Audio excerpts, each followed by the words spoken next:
So we continue with tutorial 8, and today we are going to be looking at making prediction using our model. We have completed the training, the building of this model and training of this model. Now is to use it to make prediction. Please subscribe to my channel. Just a reminder, if you've not subscribed, hit the subscribe button below. In that way, you get updates when I make this lesson, because this is the easiest lesson you can get in TensorFlow.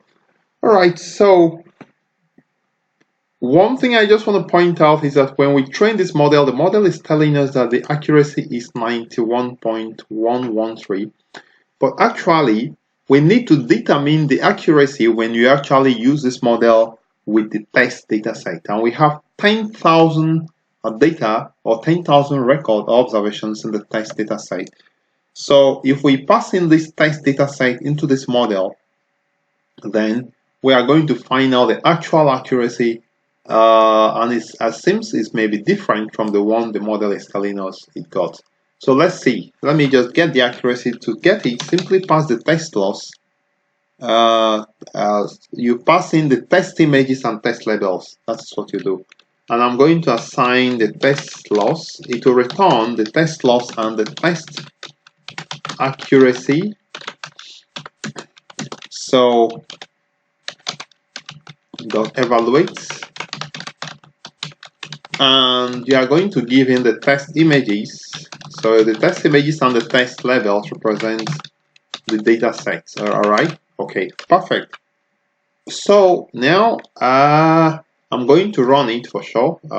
Test image, there's a typo, it's gonna be test images, and let's just run. Okay, so it's simply going to do it once, so because we are not specifying any epoch here.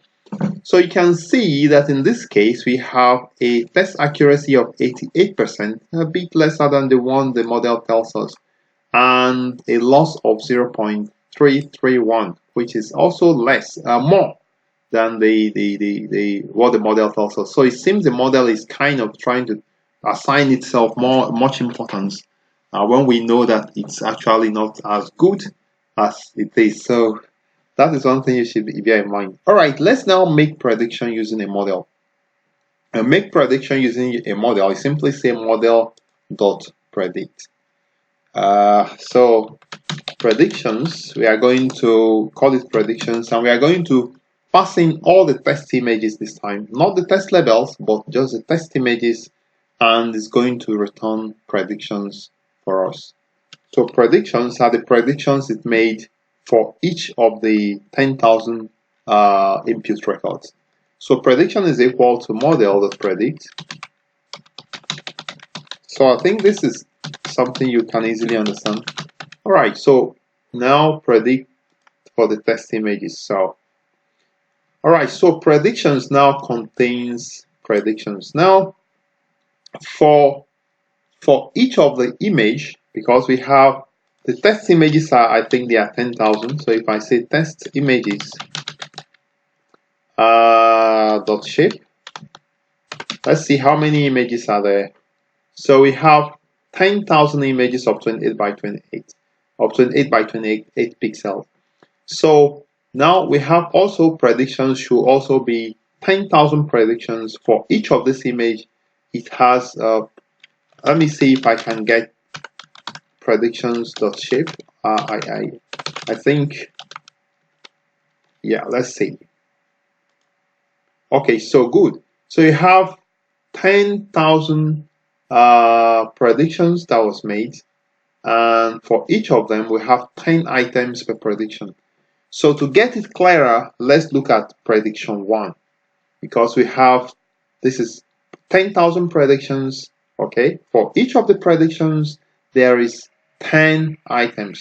So in case if I say prediction 0, prediction 0 is going to return list of 10 items. Predictions 0, so there's a typo. I think I'm kind of careless sometimes. Alright, so predictions, it says for the first item for the first image is returning prediction that it made is 10 different items. Now, a prediction is an array of 10 numbers. So I'm going to just put it as a comment here. Let me just put it here. A prediction is an array of 10 numbers. So each of the number corresponds to the confidence that the image corresponds to each of the 10 different clothings. I'm going to explain it more. So each item, each element represents the confidence that the image corresponds to each of the 10 different classes. Alright, so taking a look at prediction 1. Prediction 1, at this point I'm going to just display my whiteboard and I'm going to just clear a bit of the whiteboard so that I could be able to explain this to you at this time. So I'm going to just clean up here. Alright, so now we have prediction 0 gave us 10 items. So we are saying that this first item, which is, let's write it out, which is 1.3 times 10 to the power of minus 7, which is the same as 0.123456. Sorry, 1, 2, 3, 4, 5, 6, 1, 3. Okay, this number. So percent. So of course, if you change it to percent, you have something. So this is the confidence that this item is likely to be the first item in the list of 10 items. So is it a t-shirt or a top? The model is telling us that it is 0.000013 likely that this item is a t-shirt or a top, right? So let's look for another one. So this is 3 points to minus 10 to minus 0.7, okay? 2.2 minus 3, this is minus 7 minus 2. Okay, so let's check this last one. We have 9.775 times 10 raised to the power minus 1, which is 0.97, which is equal to 97%.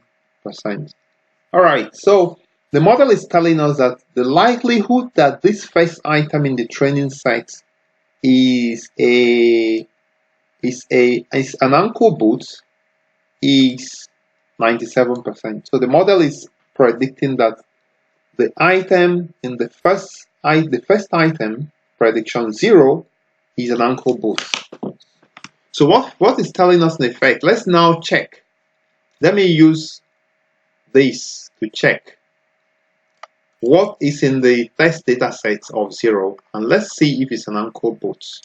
So I'm going to use this code, but this time I'm going to, is actually we are talking about the test images here. Test images and test images 0, okay? Alright, so let's see what it is and see if this model made a good prediction. Yes, so it predicted an ankle boot, and you can see it's an ankle boot. You see, so this is how predictions work, and I think our model is doing quite well. But we are not done yet. We are not done yet. We are now going to, in the next part, we are going to continue to see if we can create a graphical representation of this model, and maybe go further to train this model a little bit more. I'm going to thank you for viewing. Remember to subscribe to my channel if you've not subscribed, and we'll see you in the next class.